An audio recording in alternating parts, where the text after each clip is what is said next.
अस्सलाम वालेकुम। मेरा नाम है ज़ीशान उस्मानी। आज हम बात करेंगे कि आप लोगों को ज़िंदगी के अंदर ख़ुद गर्ज़ी कैसे फ़ायदा पहुंचाती है। Be selfish. हम लोग बड़ा दर्स देते हैं कि बेलौसी से दुनिया की मदद कीजिए, खुलूस के साथ काम कीजिए, लेकिन ज़िंदगी में एक वक्त ऐसा आता है, एक उम्र ऐसी आती है कि आपको कभी ना कभी कहीं ना कहीं थोड़ा सा खुदगर्ज़ होना पड़ता है। अगर आप बायास नहीं होंगे तो आपकी लर्निंग नहीं होगी। अगर आप खुदगर्ज़ नहीं होंगे तो आप बहुत ज़्यादा आगे नहीं जा पाएंगे। मैं आपको कुछ मिसालें देता हूँ। देखिए, अगर आप सेल्फ़िश नहीं होंगे ना तो जन्नत भी नहीं मिलती। जब नमाज़ का टाइम होता है ना तो आपको थोड़ी सी खुदगर्ज़ी दिखानी होती है। आप बोलते हैं मैं अपने लिए नमाज़ पढ़ रहा हूँ। अब आप नमाज़ पढ़ रहे हो, उसको मुझे क्या फ़ायदा हुआ, किसी और को क्या फ़ायदा हुआ? आपको ही फ़ायदा हुआ ना। आप जन्नत में जाएंगे, आपको गुनाह नहीं मिलेंगे। तो आप अपने लिए पढ़ते हैं ना, तो आपको तमाम काम छोड़ने पड़ते हैं। आप बोलेंगे नहीं, मैं आपके साथ मीटिंग नहीं कर सकता, मैं आपके साथ चाय पे नहीं जा सकता, मैं भी टीवी नहीं देख सकता, मैं न्यूज़ के ऊपर तबसरा नहीं कर सकता, इस वक्त मुझे नमाज़ पढ़नी है। जब नमाज़ फ़र्ज़ हो जाए तो कायनात में नमाज से ज़्यादा इंपॉर्टेंट चीज़ और कोई नहीं होती। इसी तरह ज़िंदगी में होता है। आप देखेंगे एक बच्चा होता है घर के अंदर, वो सबके काम करता है। वो अम्मी के भी काम कर रहा है, वो अब्बू के भी काम कर रहा है, भाई के भी काम कर रहा है, भाभीयों के भी काम कर रहा है, पूरे मोहल्ले के काम कर रहा है। और उसकी वजह से नुकसान होता है उसकी तालीम का, कि वो तालीम कंटिन्यू नहीं कर पाता, या उसके ग्रेड्स ख़राब आते हैं, जीपीए ख़राब आता है, आगे जाके उसको दाखिला नहीं मिलता, वो बेचारा कुछ नहीं कर पाता। इसी बच्चे को घर में सबसे ज़्यादा गालियाँ पड़ रही होंगी 10 साल बाद। यही माँ बाप जो उससे पाँव दबा रहे थे, जो उससे काम करवा रहे थे, जो उसको इधर से उधर ग्रोसरी के लिए भेज रहे थे, जिनके पास वो 24 घंटे एक आवाज़ के इंतज़ार में खड़ा रहता था, वो बोलेंगे तुम तो कुछ करते ही नहीं हो, तुम नाकारा हो, तुम्हारे छोटे भाई को देखो कितने पैसे कमा रहा है, तुम्हारा दूसरा भाई देखो कहाँ से कहाँ निकल गया, तुम क्या कर रहे हो, घर में पड़े हुए हो, कुछ नहीं कर रहे हो, बोझ हो तुम हमारे ऊपर। यही तमाम गालियाँ दे रहे होंगे, यही रिश्तेदार उस पर तंज मार रहे होंगे, यही दोस्त अहबाब उसको छेड़ रहे होंगे कि हम कहाँ से कहाँ निकल गए और तुम कुछ नहीं कर सका।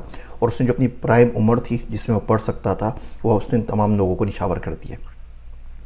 वो फिर ज़िंदगी बड़ी मुश्किल हो जाती है। इसका अजर देखें आखिरत में तो मिलेगा ही, इस बात से तो कोई इनकार नहीं है। आप किसी शख्स की खिदमत करते हैं, खैरियत करते हैं, लेकिन अगर आप थोड़ा सा टाइम निकाल के उसको ऑप्टिमाइज़ करके, टाइम को मैनेज करके अपने लिए भी कुछ टाइम दे देते ना, तो आप इस हालत के अंदर आज नहीं होते। तो अगर आपका एक गोल है, मिसाल के तौर पे आप कोई गोल बनाया, आपने कुली देखा है कभी? रेलवे स्टेशन पे जाते हैं तो सर के ऊपर एक बैग रखता है, एक हाथ पे उठाता है, एक हाथ पे उठाता है, एक बगल में छुपाता है। जब भी कोई चीज़ आए, रुकावट आ जाए, उसको रोड क्रॉस करनी हो, पुल क्रॉस करना हो, टैक्सी में सामान छोड़ना हो, तो सबसे पहले वो क्या करता है? सबसे पहले वो हाथ वाला बैग रखता है, फिर दूसरे हाथ वाला बैग रखता है, फिर आगे पीछे के बैग रखता है, आखिर में सर वाला बैग उतारता है। जो दीन है ना, वो आपके सर पे होना चाहिए, उसको आपने नहीं छेड़ना, बाकी सारे बैग होते हैं। तो इसी तरह दीन के बाद जो दूसरा फोकस आपका होना चाहिए, वो होना चाहिए आपका विजन, आपका गोल।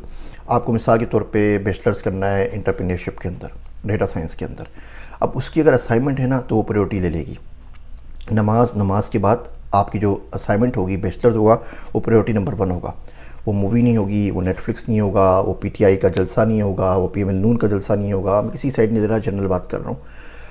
वो न्यूज़ ब्रेक नहीं होगा, वो किसी दोस्त के साथ जाना नहीं होगा, वो पार्टी नहीं होगी, वो ग्रोसरी नहीं होगा। उस वक्त वो असाइनमेंट ड्यू है, वो असाइनमेंट ड्यू है, बाकी पूरी दुनिया वेट करे, मुझे इस वक्त असाइनमेंट जमा करवानी है ताकि मेरे नंबर ख़राब ना आए।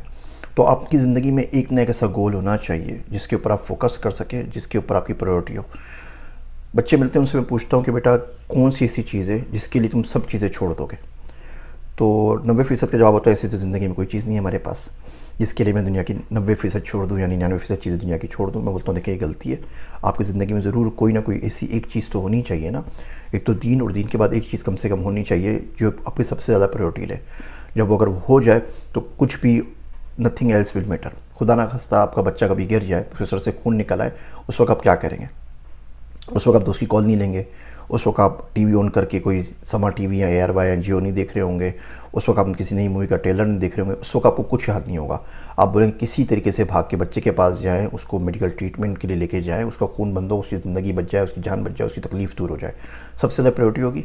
इसी लेवल की प्रायोरिटी आपको चाहिए आपके विजन के लिए, इसी लेवल की प्रायोरिटी चाहिए आपको आपके प्रोजेक्ट के लिए, आपके गोल के लिए। और इस लेवल की, क्रिटिकल लेवल की प्रायोरिटी अगर आपकी ज़िंदगी में मौजूद नहीं है, फिर आप जो चाहे करते रहिए, आगे जाने का सफ़र बहुत ज़्यादा कठिन हो जाएगा। उम्मीद करता हूँ ये तल्ख़ बातें आपको ज़िंदगी में कहीं ना कहीं काम ज़रूर आएंगी।